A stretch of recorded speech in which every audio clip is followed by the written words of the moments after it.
মদ থেকে বাঁচার কোনো উপায় নাই, কিন্তু একটি উপায় আছে বন্ধু।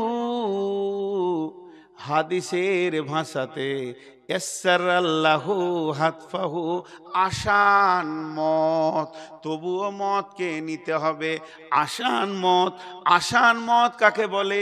বড় বড় আলেমদেরকে জিজ্ঞাসা করেন, এই বেতে কলসিতে পানি আছে, ঢক ঢক করে বেরিয়ে গেল, ওই রকম জানটা বেরিয়ে আসবে, এটা আসান মত বলে।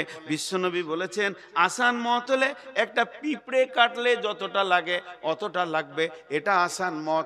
আসান মত কাকে বলে? একটা বাচ্চা কাঁদতে কাঁদতে মায়ের বোঁটা ধরে যেমন ঘুমিয়ে যায়, কাঁদতে কাঁদতে ঘুমিয়ে যায়, এটাকে আসান মত বলে। এই রকম মত একটা আল্লাহর কাছে রয়েছে। এই মতটা পাবে কে?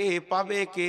পৃথিবীতে যে তিনটে আমল করে যাবে, আল্লাহ নবী বলছেন পৃথিবীতে তিনটে এমন আমল আছে, আল্লাহ তাকে দুটি প্রাইজ দিবেন।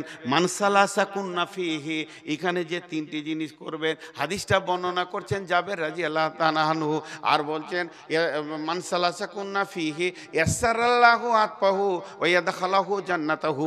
প্রথমে তার মত হবে আসানে, দ্বিতীয় সে জান্নাতে যাবে।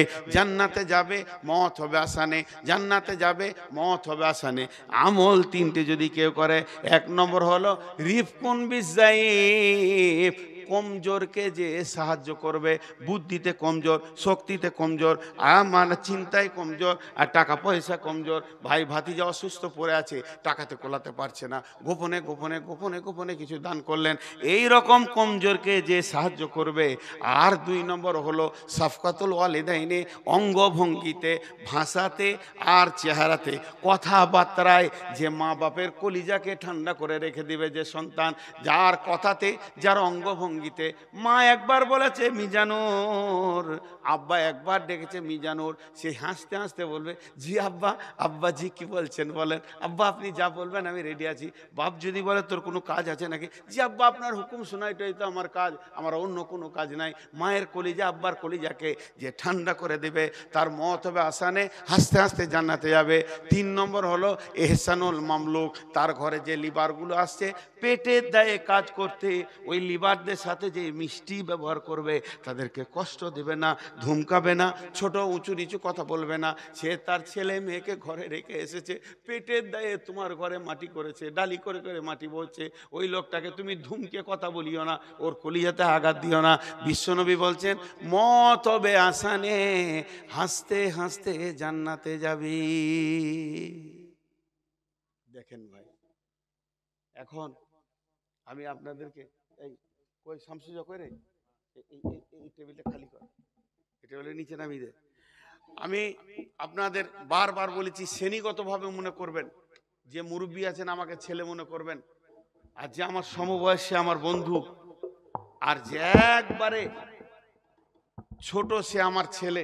আমি আপনাদের ভিতরে একজন, অতএব আমি আপনাদের কাছে আবদার করছি, যতগুলো লোক বসেছেন আর কোনো ভূমিকা দিব না, এটা এখানে নামিয়ে দাও। এই তুমি ক্যামেরা সরাও। খালি আপনারা টেবিলে হাতটা রেখে যাবেন, যিনি না রেখে যাবেন উনি আমাকে একবার দেখান, এখানেই দিয়ে দাও। টেবিলে হাতটা রেখে আপনারা সকলে যাবেন, আপনাদের হাতগুলো ধরে বলছি। আমি এখন দোয়া পড়ব, দোয়াতে আমার সঙ্গে আমিন বলবেন। আমি দোয়া পরে খতম করে দাঁড়াই। এই ইউটিউবাররা বসো বসো বসো বসো, তোমার এই মজলিস আগে ভাঙো। এই কাঁচিটা দে রে, এটা কেটে দিয়ে দিই ওকে। আমি সেদিন একে বলছিলাম মঞ্জুরকে, যত ইউটিউবার আসবে আমি পকেটে কাঁচি রাখবো, কচ করে কেটে দেবো, যাবো যাও। এটাকে নেওয়ার জন্য উঠবে না, একজন উঠবে না। তোমরা যতটি বসে আছেন, আমি আমার আপনাদের ছেলে, আমি এই মাদ্রাসার ফসল, এই মাদ্রাসার গর্ব। আমাকে জিজ্ঞেস করে বাংলাদেশে, এই এলাকায় বাংলাদেশে যতগুলো গ্রাম আছে, আমি এমন কোনো গান নাই যে গায়ে আমি প্রোগ্রাম করিনি। এখনো প্রোগ্রাম আছে, সামনে ডিসেম্বরে ঢুকবো। এই রাজশাহী থেকে শুরু করে একবারে কুমিল্লা, নরসিংদী, নারায়ণগঞ্জ, ঢাকা, তারপরে ধরেলেন ময়মনসিংহ, সিরাজগঞ্জ, বগুড়া, একবারে ঠাকুরগাঁও, দিনাজপুর, নীলফামারী, সব পুরো 2 মাস থাকবো ওখানে আমি।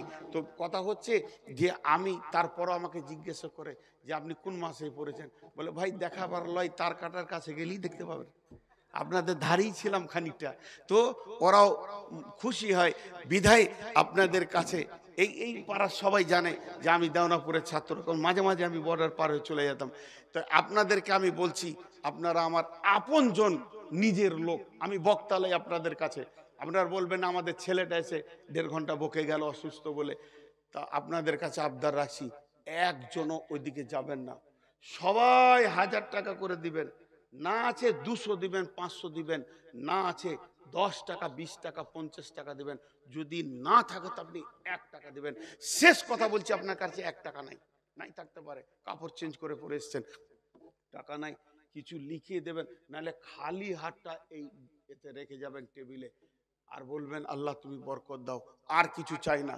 এইটুকু না করে যে পালাবেন, খালি সে হাত তুলেন, তার সঙ্গে একটু বোঝাপড়া করব। আর যদি পালিয়ে আপনি যান, যে দেখার সে দেখছে। আল্লাহকে বলছি, আল্লাহ যেন ঘর না যায়, সুজা ধুলিয়ান হাসপাতাল যায়, এমন টক্কর লেগে পড়বে যেন হাসপাতাল যাবে। হ্যাঁ, মহব্বত করে বললাম, বদদোয়া দিচ্ছি না, এখন আমি দোয়া দিচ্ছি। হ্যাঁ, বুঝে বুঝে আমিন বলবেন, উঠবেন না, আমি উঠতে বলবে উঠবেন। এই আল্লাহ, তুমি আমাদেরকে ভালো আমল করার তৌফিক দাও।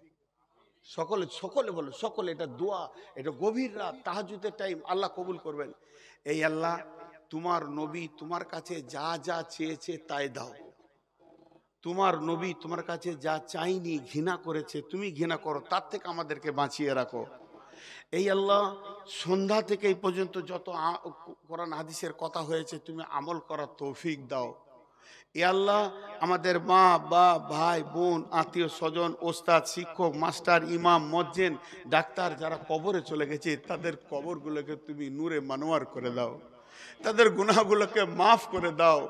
তারা আর তোমার কাছে মাফ চাইতে পারবে না, তাদের উত্তরসূরি হিসেবে মাফ চেয়ে দিচ্ছি, তাদেরকে ক্ষমা করে দাও। সকলে বলেন সুবহানাকা আল্লাহুম্মা ওয়া বিহামদিকা আশহাদু আল্লা ইলাহা ইল্লা আনতা আস্তাগফিরুকা ওয়া আতুবু ইলাইকা। একজনকে দাঁড়াতে হবে, উঠেন সবাই টেবিলে নাম।